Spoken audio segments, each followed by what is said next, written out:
Tout de suite, on va prendre à nouveau la direction d'Astrid Clémenceau pour une autre audition qui s'est tenue dans le cadre de cette même commission d'enquête, celle de Marisol Touraine, la ministre des Affaires sociales et de la Santé, qui a également été entendue hier soir au Sénat. La pollution de l'air est désormais bien identifiée comme un enjeu majeur de santé publique. Ses conséquences sanitaires sont mesurables et d'ailleurs mesurées. Cette pollution est à l'origine d'une augmentation préoccupante des affections respiratoires et cardiovasculaires. Les jeunes enfants, les personnes âgées, les personnes souffrant de pathologies chroniques sont particulièrement vulnérables. Mais la pollution concerne également l'intérieur des bâtiments. Et on a trop souvent tendance à l'oublier. Nous passons près de 80% de notre temps dans des lieux clos. L'Organisation mondiale de la santé rappelle que plus de la moitié des décès liés à la pollution sont dus à la pollution intérieure. Nous avons donc fait le choix de nous engager en matière de prévention pour ce qui est de l'air intérieur. Et j'aurai l'occasion d'évoquer notamment la prévention pour ce qui est du radon, mais j'y viendrai dans un instant. La pollution de l'air représente un triple coût pour notre société, un coût sanitaire, un coût social et un coût économique. Les études scientifiques sont unanimes et l'Organisation mondiale de la santé le rappelle régulièrement. La pollution de l'air est le principal risque environnemental pour la santé dans le monde.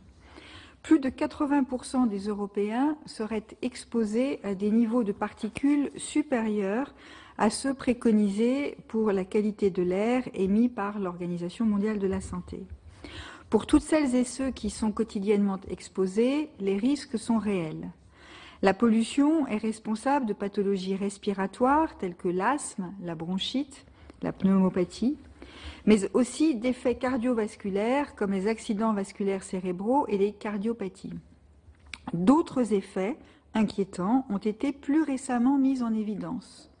Je pense aux effets indésirables sur la grossesse, sur le développement neurologique et la fonction cognitive ou encore sur certaines pathologies chroniques comme le diabète. Le coût social de la pollution est préoccupant puisque les populations qui en sont victimes sont d'abord, pas exclusivement, mais d'abord celles qui vivent dans des situations de précarité. Les disparités en termes d'exposition des populations sont constatables. La pollution de l'air est plus forte près des grands axes routiers et dans des secteurs particulièrement exposés, notamment à des facteurs industriels. Or, nous savons que les logements qui sont situés dans ces zones sont principalement des logements moins coûteux, ce qui veut dire que les inégalités environnementales viennent aussi renforcer les inégalités sociales. Enfin, au-delà du coût sanitaire, le coût économique et financier de la pollution est considérable. Ses conséquences indirectes sont sans doute les plus difficiles à estimer et elles varient selon les critères et les chiffrages retenus. Mais plusieurs études sérieuses ont d'ores et déjà permis de l'identifier en pointant notamment le coût des journées d'activité restreintes qui lui sont liées. Nous devons donc protéger la santé de nos concitoyens face à la pollution de l'air et pour cela, le gouvernement porte une action qui s'appuie sur différents leviers. J'ai, en ce qui me concerne, veillé à ce que la prise en compte des conséquences sanitaires de la pollution de l'air tienne une place renforcée dans la politique gouvernementale. J'ai ainsi augmenté le financement des programmes de terrain. Ces financements se chiffraient à 1 million d'euros en 2012, je les ai portés à 1 320 000 euros en 2015, dans le contexte de maîtrise des dépenses que nous connaissons. La réglementation de la qualité de l'air relève du Code de l'environnement et donc du ministère chargé de l'écologie. Mais ce gouvernement a su développer une très forte coopération interministérielle. Ainsi, le dispositif interministériel de gestion des pics de pollution a été complètement revu en 2014 pour tirer les enseignements des épisodes de pollution précédents. Ce dispositif autorise désormais les préfets à prendre des mesures permettant de réduire les émissions. Je l'ai complété par un plan d'action sanitaire impliquant les agences régionales de santé. Ce plan préconise les recommandations sanitaires à l'attention des personnes sensibles et du grand public et instaure une surveillance sanitaire lors du dépassement des seuils d'alerte. Je souhaite ainsi informer les populations sur les risques et détecter le plus tôt possible tout impact sanitaire éventuel d'un épisode de pollution atmosphérique. Par ailleurs, à l'issue du pic de pollution de cette année 2015, nous avons engagé avec le ministère de l'écologie, le ministère de l'Intérieur, une mission d'inspection sur la gestion des épisodes de pollution dont le rapport doit nous être rendu le 14 juillet prochain. En lien avec les ministères chargés de l'écologie, de l'agriculture, du travail et de la recherche, nous avons élaboré en novembre 2014 le 3e plan national en santé-environnement qui court sur la période 2015-2019. Ce plan définit des actions concrètes pour réduire les inégalités environnementales et territoriales de santé. Il contient de nouvelles initiatives en direction des populations exposées à plusieurs facteurs de risque. Dans le cadre de la mise en œuvre de ce plan, je porterai dans les prochains mois une initiative nouvelle pour un urbanisme favorable à la santé. Il s'agit d'encourager les initiatives pour dessiner une ville générant moins de pollution et encourageant les déplacements respectueux de la santé et de l'environnement. Avec le projet de loi de modernisation de notre système de santé auquel vous avez fait référence, Monsieur le Président, nous franchirons une nouvelle étape en matière de santé environnementale. Ce texte a été adopté en première lecture par l'Assemblée nationale en avril dernier et sera examiné par votre Assemblée dans les prochaines semaines. Son chapitre 4 du titre 1 vise à mieux informer, mieux protéger nos concitoyens face aux risques sanitaires liés à l'environnement. L'article 10, en l'état actuel du texte, vient ainsi modifier le Code de l'environnement s'agissant de l'information faite au grand public. Concrètement, cette information ne se limitera plus aux seuls effets sur la santé de la pollution de l'air, mais sera élargie à l'ensemble des risques sanitaires. Les impacts de la pollution, s'agissant notamment du nombre d'hospitalisations et de décès, seront ainsi communiqués en toute transparence. Le projet de loi permet par ailleurs de renforcer la lutte contre le radon, je l'évoquais, qui figure parmi les polluants de l'air intérieur les plus nocifs pour la santé. Ce gaz radioactif d'origine naturelle, reconnu cancérogène certain, et je veux rappeler qu'il est le second facteur de risque de cancer du poumon après le tabac, sera désormais intégré aux dispositifs existants dans le Code de l'environnement avec un niveau de référence défini. Enfin, le texte modernise la définition de notre politique de santé et comprendra une identification des risques s'appuyant sur le contexte d'exposome. C'est bien l'ensemble des expositions, y compris donc par inhalation, qui sera désormais prise en compte. C'est une avancée majeure qui était particulièrement attendue par les associations. Troisième levier d'action, l'international. Parce que nous savons bien que la pollution ne s'arrête pas aux frontières et que notre engagement doit s'inscrire dans une dynamique européenne et internationale. La 4e réunion de haut niveau du programme paneuropéen sur les transports, la santé et l'environnement s'est tenue à Paris en 2014. À cette occasion, les 56 États membres ont adopté une déclaration de Paris qui fixe les objectifs à atteindre d'ici 2020 pour des transports terrestres plus respectueux de la santé et de l'environnement. J'ai également porté ce combat dans le cadre des travaux de l'Organisation mondiale de la santé. La dernière Assemblée mondiale de la santé a adopté le 26 mai dernier une résolution sur la pollution de l'air et la santé. C'est un message fort qui a été adressé. Par cette résolution que j'ai fortement soutenue et que la France a coparrainée, les États membres s'engagent à améliorer la surveillance de toutes les maladies liées à la pollution de l'air, à promouvoir des technologies et des combustibles propres et enfin à intégrer les problèmes de santé dans toutes les politiques nationales, régionales et locales relatives à la pollution de l'air. Agir pour protéger la santé face à la pollution de l'air est un engagement de long terme. Et le gouvernement a donc la volonté d'amplifier son action et d'ouvrir de nouveaux chantiers. Il nous faudra d'abord renforcer notre expertise sanitaire. Ce sera la mission de la nouvelle Agence nationale de santé publique dont la création est prévue par le projet de loi de modernisation de notre système de santé. Cet établissement d'excellence au service de la santé des Français verra le jour en 2016. Les travaux menés dans le cadre du programme de surveillance Air-Climat, coordonné par l'INVS, l'Institut national de veille sanitaire, seront poursuivis et amplifiés. Il s'agit de parvenir à quantifier les impacts de la pollution de l'air sur la santé et de mieux évaluer les impacts sanitaires des mesures prises pour améliorer la qualité de l'air. L'Observatoire de la qualité de l'air intérieur et l'ANSES poursuivront leurs travaux sur la connaissance des expositions de la population et les risques associés aux polluants de l'air intérieur dans la continuité des études conduites depuis plus de 10 ans. Ces travaux contribuent à construire une réglementation, notamment en matière d'étiquetage des produits de construction et d'ameublement. Je souhaite par ailleurs que nous modernisions l'information sur la pollution de l'air. L'information en direction du grand public d'abord.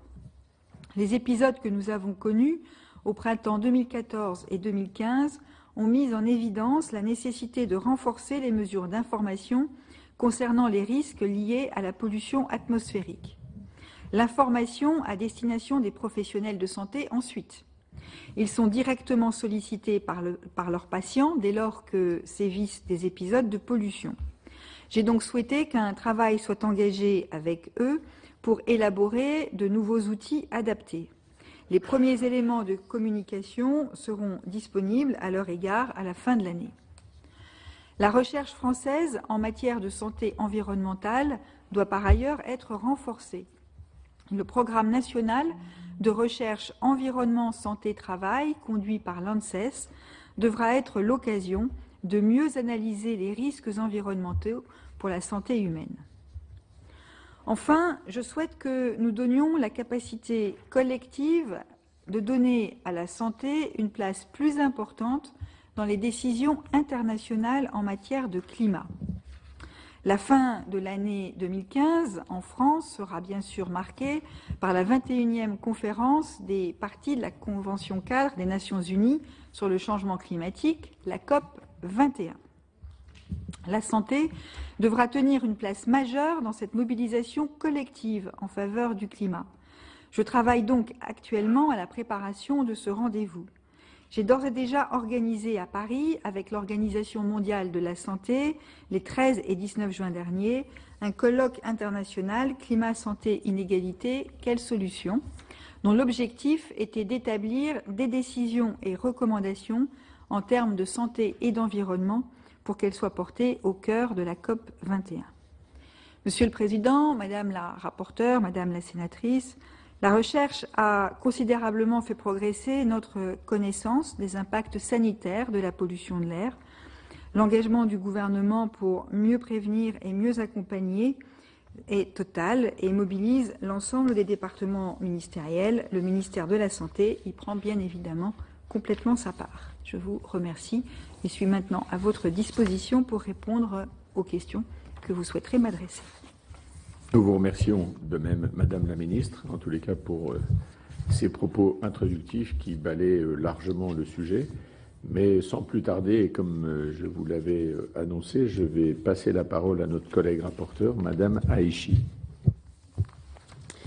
Merci, Madame la Ministre, de votre exposé. Un propos liminaire. Donc, depuis 1983, Et les premières études de l'OMS, nous avons la certitude et nous savons que la pollution de l'air et particulièrement le diesel sont responsables de 50 000 décès prématurés en France chaque année, de l'apparition et de l'aggravation de nombreuses maladies telles que des cancers du poumon ou encore de la vessie, des maladies cardiovasculaires, des maladies respiratoires, asthme, bronchite, développement déficient des poumons des enfants, de nombreuses allergies, de l'apparition d'irritations oculaires et d'inflammation des muqueuses, de facteurs d'accroissement de problèmes de fertilité, des risques de malformations congénitales et de mortalité infantile, de facteurs d'affaiblissement du système immunitaire, de facteurs d'augmentation des taux d'hospitalisation.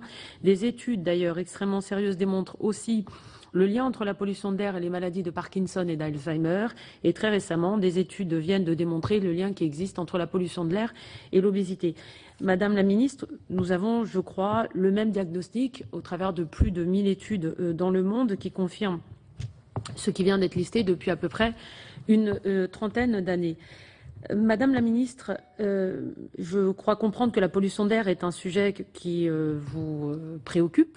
Pour autant, quel a été, dans le cadre de vos activités, comment vous êtes-vous mobilisé, par exemple, pour l'interdiction du diesel, puisqu'on sait depuis 1983 que le diesel est cancérigène? Première question. Quelle a été également l'action concrètement du ministère de la Santé pour l'interdiction des pesticides et particulièrement du glyphosate? Le ministère a-t-il lancé des alertes pour prévenir des dangers de ce qui constitue cet impact sanitaire? Selon vous, le gouvernement aurait dû-il maintenir son interdiction des feux de cheminée en Île-de-France justement pour contrer les émissions, puisqu'ils sont très pourvoyeurs de PM10?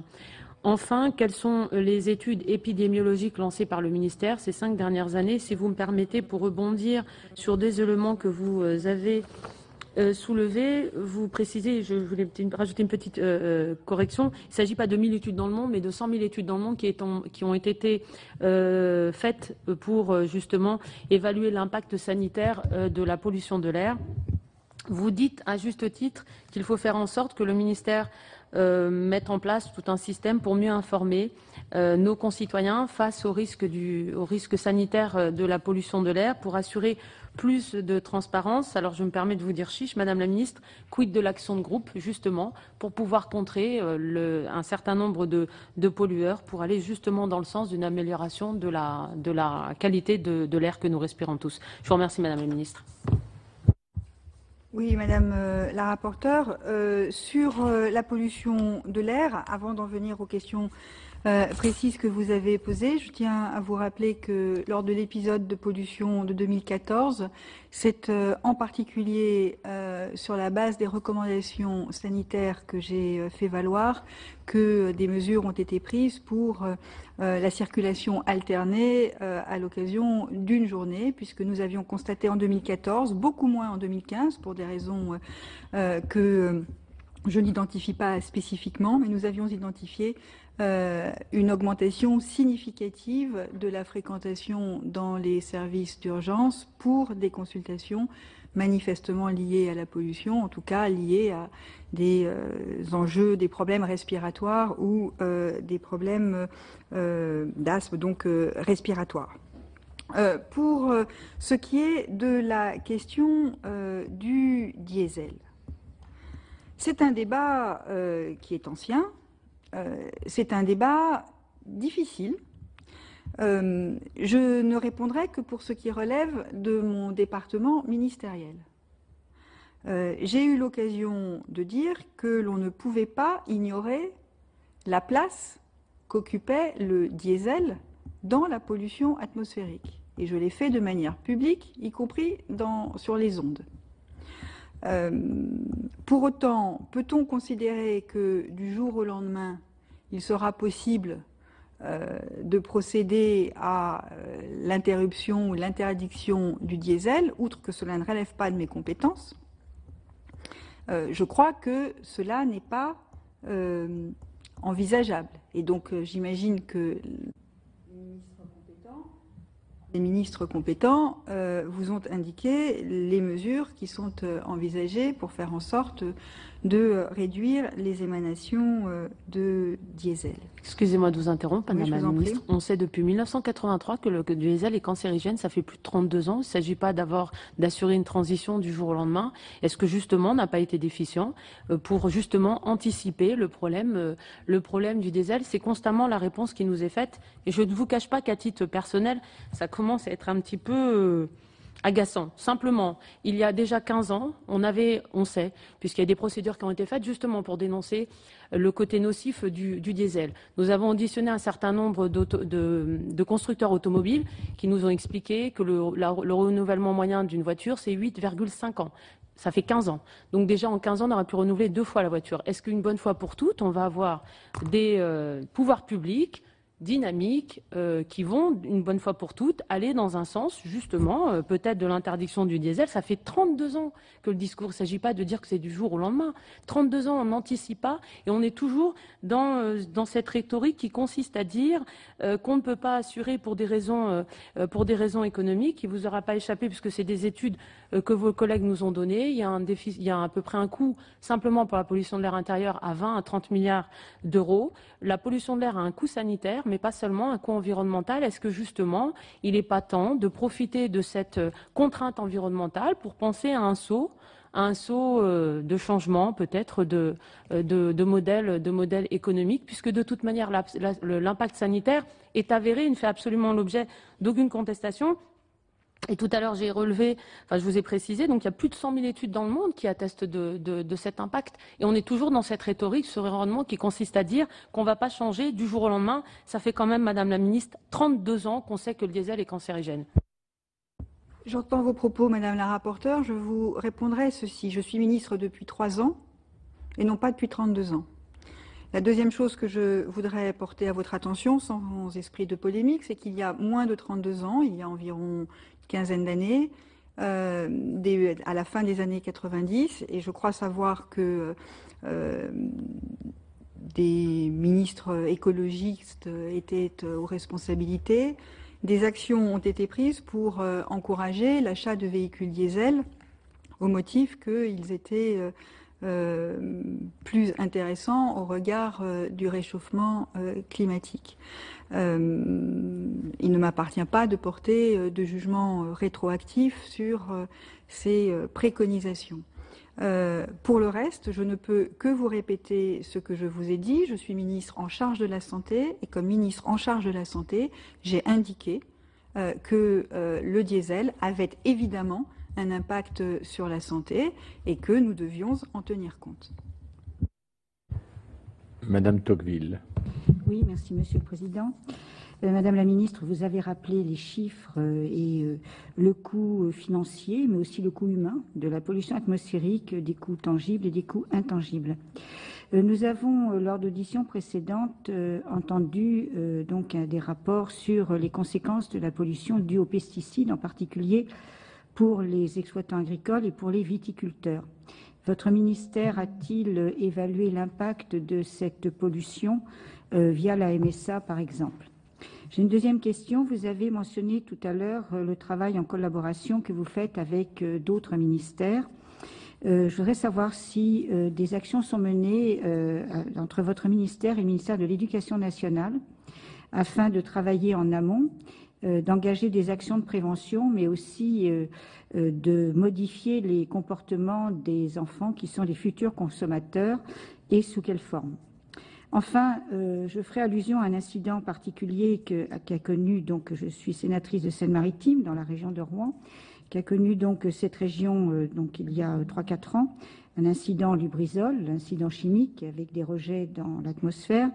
À cette époque, l'alerte avait été insuffisante et les conséquences sanitaires ne nous avaient pas été communiquées. Si un tel incident se reproduisait aujourd'hui, pouvez-vous nous garantir que les conséquences sur la santé seraient communiquées? Je vous remercie. Pour ce qui est des études, toute une série d'études sont engagées soit directement par la Direction générale de la santé, soit à la demande de la Direction générale de la santé et d'autres ministères le plus souvent, par l'ANSES, sur les sujets que vous avez évoqués. Nous avons, et l'INVS, ou par l'INVS, et nous avons ainsi un réseau de surveillance. Nous avons mené ou fait mener des études sur les pesticides, dont j'ai eu l'occasion d'ailleurs de rendre compte dans le cadre d'une mission parlementaire qui a été réalisée, si ma mémoire est bonne, en 2012, à fin de l'année 2012, par le Sénat, par des sénateurs.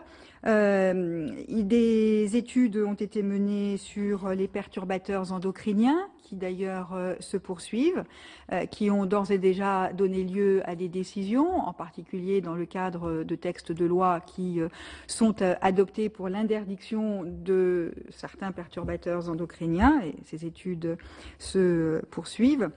Et la France, d'ailleurs, est un des pays qui est, à l'avant-garde, entre guillemets, en tout cas, qui a le leadership pour les études au niveau européen en ce qui concerne les perturbateurs endocriniens.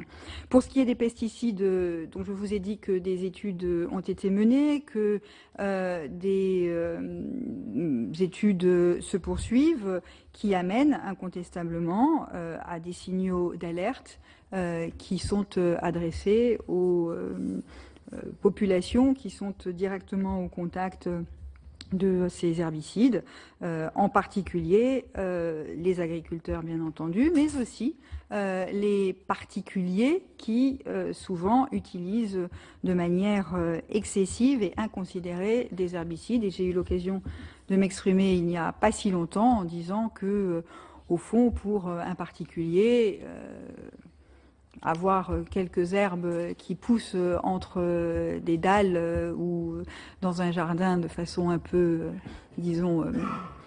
folle, comme on dit, des herbes folles, ça n'était pas forcément désagréable et qu'on pouvait parfaitement l'accepter et le tolérer, qu'il valait mieux cela que des expositions aux herbicides. Pour ce qui est de la question que vous posez sur l'accident qui s'est produit en Seine-Maritime, en tout cas, la volonté qui est la mienne est de faire en sorte que la transparence soit absolue. La transparence est pour moi une ligne de conduite que j'ai adoptée dans tous les domaines sanitaires, qu'il s'agisse, et pas simplement pour ce qui est des risques environnementaux. Donc il me semble que pour ce qui est de l'impact environnemental sur la santé, nous devons adopter les mêmes règles, et il y a un retard. Mais nous devons adopter les mêmes règles que celles que nous mettons en place pour d'autres facteurs de risque sanitaire. Je pense à des facteurs de risque de nature extrêmement diverses qui, jusqu'à récemment, faisaient l'objet de communication peu transparente et dont j'ai souhaité pour ma part la transparence, qu'il s'agisse de l'utilisation de certains médicaments, de certains produits, de certains dispositifs médicaux, ou de l'apparition de germes dans des environnements fermés. Je pense par exemple à des hôpitaux dans lesquels nous avons eu à gérer des incidents ou des accidents sanitaires qui ont été totalement rendus publics. Madame la ministre, l'impact direct de la pollution de l'air sur les dépenses, notamment de la Caisse nationale d'assurance maladie, des travailleurs salariés, mais également sur la branche accident de travail, maladie professionnelle, du régime général, je ne parle pour l'instant que du régime général, se situe, selon les estimations, entre 2 à 3 milliards d'euros par an. Parallèlement aux actions de prévention, ne pensez-vous pas qu'il serait conforme notamment au principe souvent avancé pollueur-payeur de recouvrer tout ou partie de ces sommes auprès de ceux, on va dire, qui émettent des polluants dans l'air? Par ailleurs, Madame la Ministre, j'évoque les régimes obligatoires de sécurité sociale, ou en tous les cas, et également, je crois, les régimes, il faut associer les régimes complémentaires. Pensez-vous qu'ils puissent être mis à contribution, en tous les cas, de par leur légitimité, pour participer aux côtés des régimes obligatoires, les régimes complémentaires, à l'identification des pathologies liées au phénomène de pollution de l'air? Si oui, de quelle manière, je dirais, un suivi, en tous les cas, les études pourraient-elles être conduites pour avoir une meilleure connaissance, une meilleure appréciation, et pour tout dire, pour éviter que les organismes, les régimes obligatoires comme les régimes complémentaires, ne soient, dans ce domaine d'ailleurs comme dans d'autres, que trop de payeurs aveugles? La question que vous posez, Monsieur le Président, est une question difficile. Parce qu'elle renvoie... C'est pour ça qu'on la pose. Oui, mais je vais aussi vous répondre. Quand je dis difficile, je ne veux pas dire qu'elle est Non. difficile, que la réponse est nécessairement difficile. Non. Mais moi, je veux vous dire que certaines des réponses qui pourraient être apportées seraient en contradiction complète avec les principes de la sécurité sociale. Nous avons un système de sécurité sociale qui, si je peux répondre, Madame la rapporteure, je vous dis ce qu'est ma position. Je comprends que vous soyez en désaccord avec moi, mais avant même que je me sois exprimée, ça me paraît peut-être un peu osé. Donc, si vous permettez que j'apporte ma réponse, la sécurité sociale en France repose sur le fait d'une prise en charge qui ne prend pas compte ou ne tient pas compte des causes des pathologies qui sont soignées. Et donc, nous avons des études qui doivent permettre de comprendre l'évolution des pathologies en France.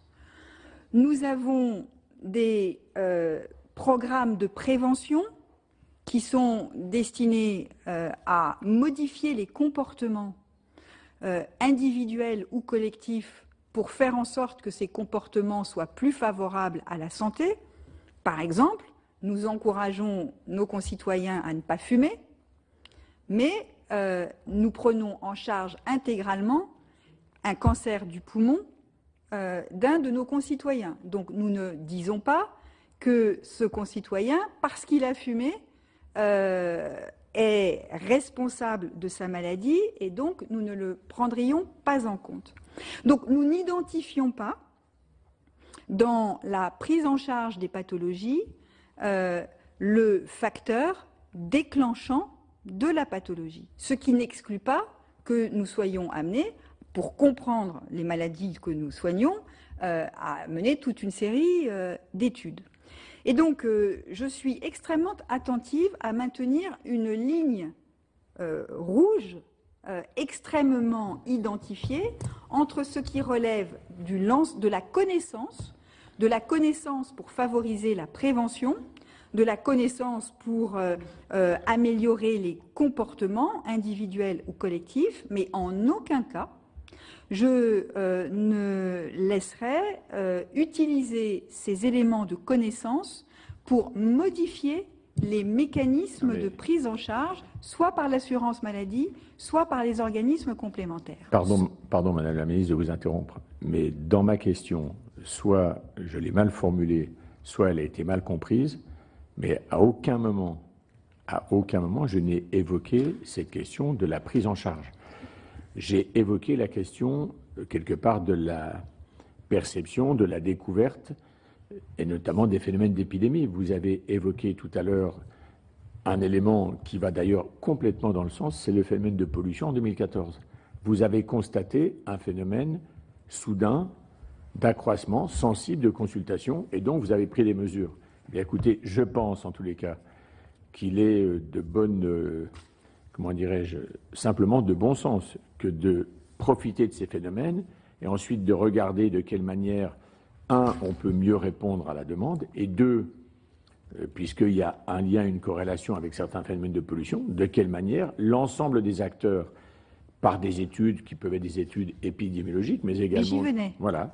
Donc, mais je ne mets pas en doute, Monsieur le Président, le fait que vous, à titre personnel, non, ou même au titre de la commission d'enquête, ne souhaitiez pas remettre en cause ces mécanismes de prise en charge. Je ne dis pas, je ne vous l'impute pas, mais je suis obligée de constater que des expressions qui vont dans ce sens dans notre société se sont fait jour. Et donc c'est la raison pour laquelle j'attire votre attention sur le fait qu'une dérive est toujours possible.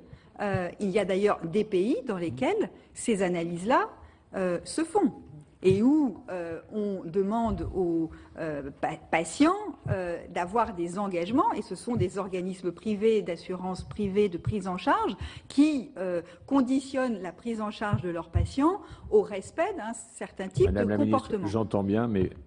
Et donc, ce que je dis, c'est que nous devons être toujours attentifs et que, pour autant, la connaissance doit se faire. Dans le projet de loi de modernisation de notre système de santé, l'article 47 prévoit la mise à disposition des données issues de la sécurité sociale et des données épidémiologiques. C'est ce qu'on appelle l'article sur l'open data.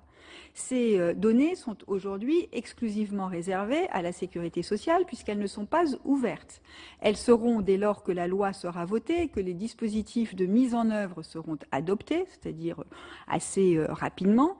Elles pourront être dans un certain nombre, avec des règles définies, mises à disposition d'acteurs publics ou privés à destination de la recherche. Et donc, des études pourront être menées pour notamment avoir des éléments plus précis sur des relations de cause à effet entre certaines situations environnementales, puisque c'est le sujet dont nous parlons, mais pas exclusivement, et certaines pathologies, faire des liens entre certains types de traitements et certaines pathologies. Et donc, nous faisons en sorte que les données soient mises à disposition pour favoriser ces programmes de recherche. Par ailleurs, l'INVS et l'ANSES, mais l'INVS surtout, a mené à travers son réseau de veille sanitaire toute une série d'études de surveillance de l'impact sanitaire de la pollution de l'air. Ces études sont connues, elles sont mises à disposition. C'est par exemple le programme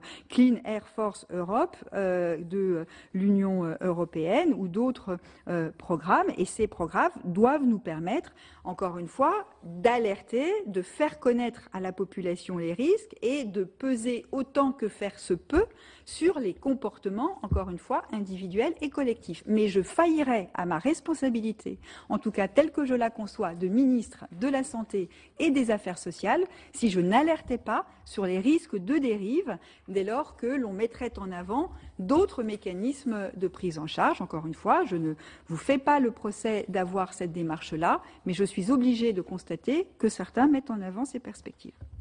D'accord. Je veux vous redire, je dirais avec une douce fermeté, qu'à aucun moment, aucun membre de cette commission n'a évoqué cette possibilité, simplement. Je veux également vous dire que, au long, je dirais, des dernières années, les gouvernants successifs, et notamment lorsque a été établi le principe des contrats responsables, des efforts significatifs sont faits pour la prévention. Et pour être bon sur la prévention, il faut aussi bien maîtriser, je dirais, le moment des épisodes de forte augmentation de certaines pathologies. Donc je crois, pour ma part, à la conjugaison des efforts des organismes, des régimes obligatoires et des régimes complémentaires. Parce qu'ils répondent l'un et l'autre, dans l'esprit de la sécurité sociale de 1946, à la même préoccupation. Ils n'y répondent pas de la même manière dans le traitement notamment comptable, mais c'est exactement la même logique. Donc je ne fais pas de procès et je ferme la parenthèse sur ce sujet.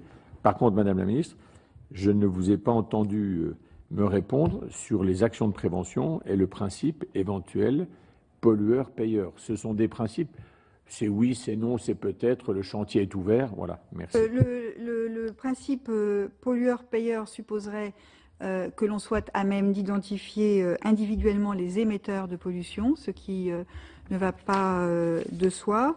Il est par ailleurs difficile d'identifier les responsables de la pollution intérieure dans les dommages.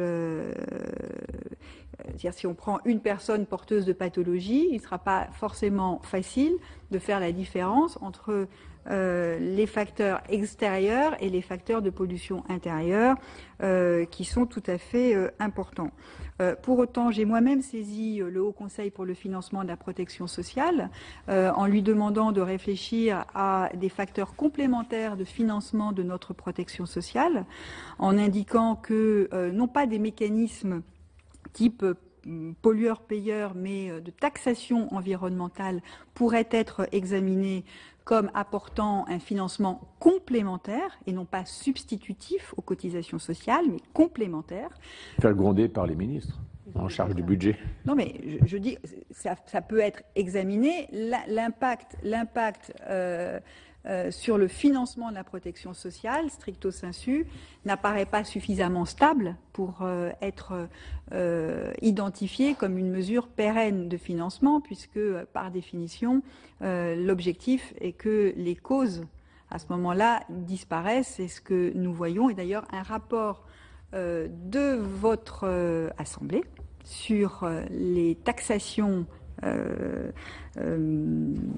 comportementales a émis des réserves sur l'utilisation de ces mécanismes. Mais ce sont des éléments qui peuvent, dans le cadre de l'évolution du financement de la protection sociale, faire l'objet de discussions, de débats, de propositions, tout en ayant conscience, en tout cas selon moi, que cela ne peut représenter, si l'on se place du point de vue financier, qu'un apport marginal par rapport aux recettes de la sécurité sociale. Voilà pour cette audition de Marisol Touraine, la ministre des Affaires sociales et de la Santé, qui a donc été auditionnée par les sénateurs de la commission d'enquête sur le coût économique et financier de la pollution de l'air. On le sait, cette pollution de l'air, c'est à la fois un désastre sanitaire et économique. Sanitaire parce que 50 000 Français environ mourraient chaque année à cause de cette pollution.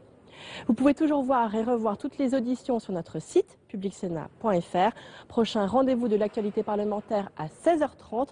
Pour la séance, je vous retrouve. On parlera de la réforme du dialogue social. Très bonne journée sur les chaînes parlementaires.